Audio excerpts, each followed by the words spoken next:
சொன்னாங்க நீங்க வந்து எனக்காக காத்திருக்கீங்கன்னு சொல்லிட்டு. நான் டியூட்டில இருந்தேன்னா அதான் வந்து பார்க்க முடியலம்மா. எப்படி இருக்கியே? எப்ப எப்படி இருக்கீங்கப்பா? நல்லா இருக்கீங்களா? அம்மா நல்லா இருக்கீங்களா? வாடி ராசாத்தி, நாங்க நல்லா இருக்கோம். நீ எப்படி இருக்க? நீ நல்லா இருக்கியா மக்கா? எப்படி இருக்க? நல்லா இருக்கேம்மா. ரொம்ப நேரம் ஆயிட்டோம், மன்னிச்சுக்கிடுங்கம்மா. ரொம்ப நேரம் இருக்க வச்சுட்டேனோ? இல்ல இல்ல தங்க, நாங்க இப்பதான் வாரோம். உன்னை பார்த்துட்டு போனா போகாது மக்கா, அதுக்காக தான் இவ்வளவு நேரம் உட்காந்துருந்தோம். ரொம்ப நேரம்லாம் ஆகல, ஒரு 10 நிமிஷம் ஆயிருக்கும், அவ்வளவுதான். நீ வேலை பார்த்துட்டு இருக்கேன்னு சொன்னாவில், அதான் தொந்தரவு பண்ண வேண்டாம், பிள்ளை வரட்டும், வந்தக்கப்புறம் பார்த்துக்கிடலான்னு இதுல இருந்தோம். என்ன பாக்குறதுக்காகவே வந்தீங்களாம்மா? ஆமாம்மா, உன்னை பார்க்கறதுக்காக தான் வந்தோம். ரொம்ப நாள் ஆயிட்டுல நாங்க இங்க இருந்து போயிட்டு, நீயும் ஒரு பதிலும் சொல்ல காணோம். சரி சும்மா பார்த்துட்டு போமேன்னு வந்தேன். போன் நம்பர் அன்னைக்கு எழுதி தரேன்னு சொன்னேன், அப்புறம் மறந்துட்டீல. நான் கூட ஏதோ உடம்பு சரியில்லைன்னு நினைச்சு பயந்துட்டேம்மா. நல்லா இருக்கீங்களா? உடம்புக்குலாம் ஒண்ணும் இல்லல்ல? இல்ல மக்கா, நல்லா இருக்கும். ரொம்ப வருஷம் கழிச்சு என்ன தேடி ஒரு ஆள் பார்க்க வந்திருக்கான்னு இன்னைக்குதான் கேள்விப்படுறேன். எங்களை எல்லாம் யாரு தேடி வரப்போறா? வந்தா என் தங்கச்சி தான் வருவா. இன்னைக்கு சாயங்காலம் போல வாரேன்னு சொல்லியிருந்தாலும் நாங்க 2 பேரும் சேர்ந்து இப்ப ஆடியில நிறைய ஆஃபர் எல்லாம் போட்டிருக்காவளம்மா. அதான் கொஞ்சம் வீட்டுக்கு தேவையான பொருளும் கொஞ்சம் துணிமணி எல்லாம் வாங்கலாம்னு நினைச்சு சொல்லிட்டு இருந்தம்மா. உன்னை தேடி ஆள் வந்திருக்குன்னு சொன்ன உடனே அவதான் வந்துட்டாளோன்னு நினைச்சு ஓடி வந்தேம்மா. ஏமா அப்படி சொல்லுத? பார்க்கறதுக்கு யாரும் வரமாட்டாங்கன்னு நீ வேணா சரின்னு மட்டும் சொல்லு. டெய்லி ஒன்றை பார்க்கறதுக்கு நான் ஓடி வந்துருவோம்ல. நீ எதுவும் நினச்சிக்கிடுவே என்னமோன்னு தான் ஒரு மாதிரி பயந்துக்கிட்டு தான் வராமல் இருந்துட்டேன். இப்பயே இந்த அந்த ஹாஸ்பிட்டல்லேருந்து வீட்டுக்கு போனதுலேருந்தே ஓன் ஞாபகம் தான். அப்பாட்டம் கூட சொல்லிட்டே இருந்தேன் உன்னை பற்றி. அவிய கூட சத்தம் போட்டாவ, சும்மா கனவு கண்டுட்டு கிடக்காத அந்த பிள்ளை என்ன நினைப்பா ஏது நினைப்பான்னு. இன்னைக்கு லட்சுமணன் வெளியில் போயிருந்தானா, அந்த நேரம் பார்த்து நானும் அப்பாவும் ஓடி வந்துட்டோம் உன்னை பார்க்கறதுக்கு. நீ எதுவும் தப்பா நினைச்சுக்கிடாது. என்னம்மா அவ அப்படிதான், யாரா இருந்தாலும் ரொம்ப உரிமை எடுத்துக்குவா, ரொம்ப பாசமா நினைப்பா, எல்லாரையும் நம்மளோடதான் நினைப்பா. நீ எதுவும் தப்பா நினைச்சுக்கிடாதம்மா. ஒன்னு வற்புறுத்துறா வைக்கான்னு நினைச்சுக்கிடாத. ஓ மனசுல என்ன இருக்கோ அதுதான் நாங்க கேட்போம். ஒன்னும் அப்படி வற்புறுத்தில எதுவும் செய்ய மாட்டோமா. அவக்கு ஒன்ன ரொம்ப பார்க்கணும்னு ஆசைப்பட்டாளா, அதான் சரின்ட்டு கூப்பிட்டு வந்தம்மா. ஐயோ அப்பா, அதனால ஒண்ணும் இல்லப்பா. நீங்க எப்ப வேணாலும் என்ன பார்க்க வரலாம். நான் எதுவுமே நினைச்சுக்கிட மாட்டேன். எனக்கு ரொம்ப சந்தோஷம் தான் நீங்களாம் பார்க்க வந்திருக்கீன்னு. சாப்பிட்டியா மக்கா? என்ன கொண்டு வந்த இன்னைக்கு சமையல்? நீங்க தான் பண்ணீங்களோ, நீயும் தங்கச்சியும்? இன்னைக்கு 2 பேருக்கும் லேட் ஆயிட்டுமா. அவளுக்கும் போக லேட் ஆயிட்டா. நேற்று எனக்கு இந்த நைட் டியூட்டி இருந்துச்சு. 2 மணி போலதான் வீட்டுக்கு போனா. நானும் உறங்கிட்டேன், அவளும் உறங்கிட்டா. காலையில எந்திக்கிறதுக்கே முடியல. இப்போ 2 பேரும் கொஞ்சம் தயிரை வாங்கி அதை கிளறி சோறு மாதிரி கொண்டு வந்துட்டோம்மா. அதான் சாப்பிட்டேன் மதியம். சே, நம்ம வீட்டுக்கு வந்துருன்னு நான் அழகா சோறு வாங்கி தாரேன். இன்னைக்கெல்லாம் மீன் கறி வச்சேன் தெரியுமா? வரியா சாப்பிட்டு வருவோம்? நீங்க சொன்னதே போதுமா, எனக்கு அவ்வளவு சந்தோஷம். ஏ பிள்ளை, எதா இருந்தாலும் உண்மையை சொல்லணும். என்ன உன் மனசுக்குள்ள எதையும் வச்சுட்டு பிடிக்காமக்கிது என்கிட்ட எதுவும் பேசாத. அம்மா அப்படி கல்யாணம் பண்ணிக்க சொல்லி தொந்தரவு பண்ணது அவளே வைக்காமலாம் நினைக்காத. அப்படியே உனக்கு என் பையனை பிடிக்கலனாலும் என்கிட்ட சொல்லு, உன்னை பார்க்க நான் வருவேன்னு. உன்னை எனக்கு அவ்வளோ பிடிச்சிருக்கு மக்கா. நான் எதுவுமே நினைக்கலாமா. நீங்க என்ன இவ்வளவு தூரம் பார்க்க தேடி வந்திருக்கிறது எனக்கு எவ்வளவு சந்தோஷமா இருக்கு தெரியுமா. எங்களை எல்லாம் யாருமே இப்படி தேடி வாரதே கிடையாது. நானும் தங்கச்சி மட்டும் என்ன தேடி அவ வருவா, அவளை தேடி நான் போவேன், அவ்வளவுதான். எங்களை தேடி வரக்குலாம் யாரு இருக்காவ? அவ்வளோதானா? வேலை முடிஞ்சிட்டா மக்கா? நீ வீட்டில் போகணுமோ? ஆமாம்மா, முடிஞ்சிட்டு. தங்கச்சி இங்க வரேன், அவ ஆபீஸ் இங்க பக்கத்துல, 2 பேரும் சேர்ந்து தான் வீட்டுக்கு போவோம். அவ இங்க வந்துருவா. வந்ததுக்கு அப்புறம் 2 பேரும் கொஞ்சம் கடைக்கெல்லாம் போனோம். வீட்டுல எல்லாம் கொஞ்சம் பொருள் எல்லாம் காலி ஆயிட்டா.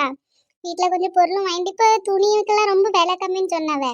அதான் தங்கச்சி ஆபீஸுக்கு போட்டு போற கொஞ்சம் துணியெல்லாம் எடுக்கணும்னு சொன்னேன். எனக்கு யூனிஃபார்ம்ங்கிறனால பிரச்சனை கிடையாது. அவளுக்கு டெய்லியும் போட்டு போகணும்ல. ஆபீஸ்க்குலாம் போகும்போது கொஞ்சம் நீட்டா போட்டா தானே நல்லா இருக்கும். அதை கொஞ்சம் ட்ரெஸ் எடுக்கணும்னு சொன்னேன். அதாம்மா கடைக்கு போடும், போயிட்டு தான் போவோம். நானும் வரட்டா உன் கூட கடைக்கு? கொஞ்ச நேரம் உன் கூட இருந்த மாதிரி இருக்கும்ல? வாங்கம்மா, அதனால என்ன, வாங்க. ருக்கு பிள்ளை வந்துட்டா தேடுவா நம்மள, நம்ம சொல்லாம வேற வந்திருக்கோம். ஆமா மத்திய லட்சுமணன்ட்டு சொல்லாம வந்துட்டோமோ. வந்த உடனே எங்கடா போயிட்டாவ 2 பேரையும் ஆளை காணோமேன்னு பயப்படுவான். அப்ப நான் போயிட்டு இன்னொரு நாள் லட்சுமணன்ட்ட சொல்லிட்டு வாரேன். என்ன நீ அதுக்குள்ள யோசிச்சு என்ன ஏதுன்னு முடிவை சொல்லணும். பிரியா, போலாமட்டி. யாருமா? தங்கச்சியா? ஆமாம்மா, இவதான் என் தங்கச்சி பவித்ரா. யாரட்டி? ஏ பவி, நாளைக்கு வீட்டுல வந்து சொன்னேன்ல, ஒரு அம்மா இங்க ட்ரீட்மெண்ட்டுக்கு வந்திருந்தாவ. அவிய பையனை கூட என்ன கல்யாணம் பண்ணிக்க சொல்லி கேட்டாவன்னு சொல்லிட்டு. ஆமா, அது இவியலோ? ஏன் மறுபடியும் உடம்பு சரியில்லைன்னு ஹாஸ்பிட்டல் வந்திருக்காவளோ? இல்லட்டி, என்ன பாக்கிறதுக்காகவே வந்தாவலாம். அப்போ ஒண்ணு கூட்டு போவா விட மாட்டாவன்னு நினைக்கேன். சும்மா இருட்டி. எம்மா எப்படிமா இருக்க? நல்லா இருக்கியா? நல்லா இருக்கேம்மா. நீங்க எப்படி இருக்கீங்க? எப்பா வணக்கம்ப்பா, நல்லா இருக்கீங்களா? நல்லா இருக்கோம்மா, நாங்க நல்லா இருக்கோம். வேலை முடிச்சிட்டு வாரியோம்மா? ஆமாம்மா, இப்பதான் வேலை முடிஞ்சிட்டு இப்பதான் வந்தேன். சரி சரி மக்கா, அக்கா கடைக்கெல்லாம் போனேன்னு சொல்லிட்டு இருந்தா. ஆமாம்மா, கொஞ்சம் வீட்டில் பொருளெல்லாம் காலி ஆயிட்டு அதை வாங்கிட்டு கொஞ்சம் ட்ரெஸ் எல்லாம் எடுக்கலாம்னு நினைச்சிட்டு இருந்தோம்.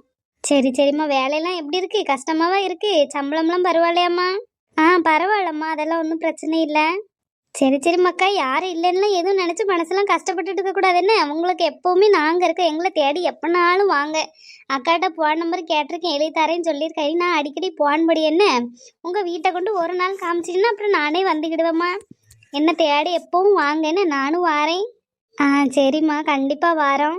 சரிம்மாக்கா, அப்போ ரெண்டு பேரும் பார்த்து பத்திரமா கடைகளுக்கெல்லாம் போய் பொருளெல்லாம் வாங்கிட்டு பார்த்து பத்திரமா வீட்டுக்கு போங்க என்ன. லட்சுமணன்ட்ட சொல்லாம வந்துட்டோம். வீட்டுக்கு வந்தோடனே எங்களை தேடுவான். பக்கத்துல ராணின்னு ஒரு அக்கா இன்னைக்கு பார்த்தால ஒன்று, அவ பிள்ளை இன்னைக்கு காலேஜ் போறா. கொண்டு சேர்க்கறதுக்காக போயிருந்தானே அந்த ஆளை நாங்க சொல்லாம இங்கே ஓடி வந்துட்டோம். வீட்டுக்கு அவன் வாரதுக்கு முன்னாடி போன, இல்லைன்னா ஆளை காங்கடையன்னு ரொம்ப பயப்படுவான். சரி நாங்க போயிட்டு வரட்டுமா மக்கா? அம்மா இவ்வளவு தூரம் வந்துட்டு எதுவும் சாப்பிடாம போறேன்னு சொல்லுதியே, வாங்கம்மா இங்க கீழே தான் கேண்டீன் இருக்கு, ஒரு டீயாவது குடிச்சிட்டு போறீங்களா? வேண்டாம் மக்கா, இன்னொரு நாள் பார்த்துக்கிடுவோம். இல்ல இல்ல, என்னோட மனசு திருப்திக்காக ஒண்ணு சாப்பிட்டு போங்களேன். இப்படி வெறுங்கையோட அனுப்புறது எனக்கு ஒரு மாதிரி கஷ்டமா இருக்கு. என்ன பார்க்க இவ்வளவு தூரம் வந்திருக்கீல, வாங்கம்மா ஏதாவது சாப்பிட்டு போங்க. வாங்கம்மா சாப்பிட்டு போகலாம். சரி மக்கா, வாரோம். பவி, நீ அம்மா அப்பாவையும் கூப்பிட்டு அந்த கேண்டீனுக்கு போய் நான் ஹேண்ட்பேக் எடுத்துட்டு வரேன். ஆ சரிக்கா, நான் கூட்டு போறேன்.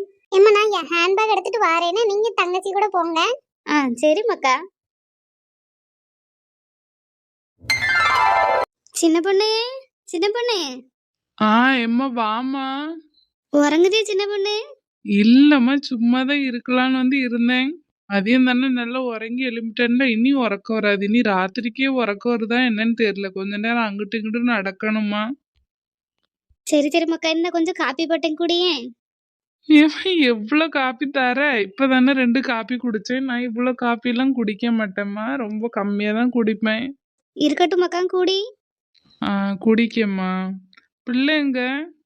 அப்பா வந்தாவளா, அக்கா வெளியில கூட்டு போச்சிருந்தேன். கொஞ்ச நேரம் பிள்ளைகளோட விளையாடிட்டு வருவாள்ல. இங்க நிறைய பிள்ளைலாம் இருக்கு. அங்கே கொஞ்சம் இந்த பள்ளியோடத்திட்ட போனா பிள்ளைலாம் ரோட்ல விளையாடுவாவ. அவிய கூட சேர்ந்து பிள்ளைகள் விளையாடட்டுமேன்ட்டு தாட்டி விட்டேன். அப்பா கூட தான் போயிருக்கா. சரி சரிம்மா, கொஞ்சம் சேட்டை அதிகமா பண்ணுவோம். அப்பாவை பார்த்து பத்திரமா பார்த்துக்கிட சொன்னியா? அதெல்லாம் சொல்லி விட்டுருக்கிட்டே, உனக்கு மட்டுமா பிள்ளை? இல்லம்மா, கொஞ்சம் சேட்டை பண்ணுவாள், அதான் பயமா இருக்கு. அதெல்லாம் அப்பா பார்த்துக்கிடுவாரு. இந்த கிளவியெல்லாம் வந்து பேசினது எதுவும் மனசு கஷ்டமா இருக்கா மக்கா? என்னம்மா இப்படி இருக்காவ இந்த பொம்பளையெல்லாம்? இன்னும் கொஞ்சம் கூட நம்ம ஊர்க்காரவையெல்லாம் மாறாம இருக்காவளேம்மா. அதுவும் நான் எங்க ஊர்ல எல்லாம் இருந்து பழகிட்டு இங்க வரும்போது எனக்கு இது ரொம்ப வித்தியாசமா தெரியுது. இவியலெல்லாம் பார்க்கும்போதே இன்னும் இப்படிலாம் ஆள்காரவே இழுக்கதான் செய்யுதாவ. என்னம்மா அடுத்தவை மனசு கஷ்டப்படுமான்னு கூட தெரியாம எப்படிலாம் பேசுதாவ. விட்டுட்டு ஓடிட்டானோ சண்டையோ இப்படிலாம் கேட்கும்போது ஒரு மாதிரி கஷ்டமா இருந்துச்சுமா. இந்த ஊர்க்காரையே அப்படிதான் சின்ன பொண்ணு ஆக மாட்டாளுவ. உனக்கு தான் நல்லாவே தெரியுமே. பாடாதான் படுத்துவாள். ஒரு மனசு எப்படிதான் அவை கஷ்டப்படுவாளே, அவைகளுக்கு ஆறுதல் சொல்லலாம்லாம் நினைக்க மாட்டாவ. மேற்கொண்டு அவையில எப்படியெல்லாம் கஷ்டப்படுத்தலாம் குத்தலாம் அப்படிதான் பாப்பாளுவ. நீ அதெல்லாம் நினைச்சு வருத்தப்பட்டு இருக்காத மக்கா. நீ இங்க வந்து சந்தோஷமா இரு. இன்னும் சந்தோஷமா இருக்கணுங்கிறக்காக அம்மா இங்க கூப்பிட்டு வந்து இங்க வந்து அவளெல்லாம் பத்தி நினைச்சிட்டு இருக்காது. அவளுக்கு கிடக்காளுவ. உனக்கு நானும் அப்பாவும் இருக்கோம்ல, அதை பத்தி மட்டும் நீ யோசிச்சா போதும். இந்த கிளடுகள்லாம் சாமத்தாம கிடக்கு. ஊர்ல சின்ன பிள்ளைலாம் பாவம், ஒரு பாவம் அறியாத பிள்ளைகளெல்லாம் செத்து போகுது. இதுகளுக்கெல்லாம் ஒரு சாவு வர மாட்டேங்குது கிளடுகள். இவ்வளோ வயசாகுதே, ஒரு அறிஞ்சு எப்படி ஒருத்தவையும் மனசு கஷ்டப்படாம பேசணும்னு கூட ஒரு அறிவு இல்லாம பேசிட்டு அலையுதுங்க. இதுகளெல்லாம் என்ன சொல்லுறது? உன்னை 7 வருஷம் உன்னை பார்க்க விடாம வச்சதே இந்த பொம்பளை எல்லாம் தான். எங்களை பேசி பேசி எங்களை குத்தி குத்தி என்னை அப்பாவை எவ்வளோ ரணமா ஆக்கி வச்சிருந்தாலோ தெரியுமா? வீட்டை விட்டு வெளியிலேயே வர முடியாத அளவுக்கு எங்களை பேசி அந்த அளவுக்கு அசிங்கப்படுத்தி கேவலப்படுத்தி வச்சிருந்தாலோ பார்த்துக்க. இப்பயாவது கொஞ்சம் திருந்திருப்பாளோன்னு பார்த்தா அதுக்கு மேலெல்லாம் இருக்காளுவா. நானும் அப்படிதாம்மா நினைச்சேன். இப்ப முன்ன மாதிரிலாம் கிடையாதுல. இப்ப எவ்வளவோ மாறிட்டு. அதை கொஞ்சமாவது நம்ம ஊர்க்காரவில மாறியிருப்பா வச்சிருப்பான்னு தான் நானும் நினைச்சேன். ஆனா இப்போ இப்படியே தானே இருக்காவ. அதெல்லாம் இந்த பழைய ஆட்கள்லாம் செத்தாதான் ஊர் மாறும். இதுக்கெல்லாம் சாவாம ஒரு நாளும் மாறாது. மருமவளையெல்லாம் கொடுமைப்படுத்திக்கிட்டு கஷ்டப்படுத்திக்கிட்டு அவிய குடும்பத்துல எல்லாம் அப்படி இருக்கோம்ல, அதான் அடுத்தவையில் அப்படி பேசுதாவ. இப்படிதான் இந்த பொம்பளைகளுக்கு. நம்மளாம் நான்லாம் யார் வீட்டுக்கும் போக மாட்டேன் சின்ன பொண்ணு. இப்படி ஒரு வீட்லையும் போய் உங்க வீட்டில் என்ன நடக்கு, உங்க வீட்டில் ஏது நடக்குன்னு யார் வீட்டையும் விசாரிக்க போக மாட்டேன். ஆனா இந்த பொம்பளையெல்லாம் ஒரு நாள் வீட்டில் இருக்க மாட்டாளுவ. எப்படிடா யார் வீட்டில் போய் விஷயத்த கேட்கலாம், இந்த இப்படியே தான் அலைவாளுவ. ச்சே, ராணிக்கா லட்சுமிக்கெல்லாம் எவ்வளோ நல்லவிய தெரியுமாம்மா. அவ எல்லாம் எப்படி ஒரு கூட பிறந்தவ கூட அப்படி இருக்க மாட்டா. அவ்வளோ பாசமா இருப்பா பார்த்துங்க. ருக்கம்மா, மல்லியாக்கா, மீனம்மா இவையிலெல்லாம் நினைக்கும் போது எனக்கு அவ்வளோ சந்தோஷமா இருக்கு. அந்த ஊர்ல எல்லாம் நான் போனதே ரொம்ப பாக்கியமா நினைக்கிறேன். அப்படிலாம் இந்த மாதிரி ஊருக்குள்ள எல்லாம் இருந்தோம்னா பொழைக்க முடியுமா சொல்லு பார்க்கலாம். குடும்பத்தையே பிரிச்சிருவாளுவ. அங்கேயும் இருக்காவ, எங்க ஊர்லயும் இருக்கவான்னு நான் அவிய கூட எல்லாம் பேச மாட்டேன் பத்துக்க. இந்த ராணியக்கா லட்சுமி அக்கா எவ்வளவு நல்லவே தெரியுமாம்மா. நான் தான் பார்த்தேனே, நானே பார்த்து ரொம்ப ஆசைப்பட்டேன் தெரியுமா. நானே நினைச்சிட்டு இருக்கேன், பேசாம இந்த வீடெல்லாம் வித்துட்டு அங்கனக்குள்ள ஒரு இடம் வாங்கி வீட்டை கட்டிடலாம் போல, இருக்க கொஞ்ச நாளாவது நிம்மதியா இருக்கிறதுக்கு. பேசாம அப்படி வந்துடுமா, ஒரு ஊர்ல இருந்துக்கிடலாம்ல. நானும் அடிக்கடி ஓடி வந்துக்கிடுவேன். வீடெல்லாம் நல்லா அழகா வச்சிருக்காம சுத்தமா. எனக்கு வேற வேலைன்னு சின்ன பொண்ணே, நான் ஒத்தையில இருந்துக்கிட்டு அப்பா போனதுக்கப்புறம் இதுதான் வேலை. ஒரு நாள் இந்த பெட்ரூமை சுத்தம் பண்ணு, ஒரு நாள் அந்த பெட்ரூமை சுத்தம் பண்ணு, ஒரு நாள் அடுப்பங்கரைய, ஒரு நாள் பூஜை ரூமு, ஒரு நாள் ஹாலை, இப்படியே சுத்தம் பண்ணிட்டு திரியதான் என் வேலை. பொழுத போக்கணும்ல, நான் வெளியிலேயே போகிறது கிடையாது. வீட்டுக்குள்ளேருந்து பொழுத போக்கணும்னு ஏதாவது சுத்தம் பண்ணாதான் முடியும். சரி, காப்பி ஆறிட்டு நீ கூடி. குடுமா.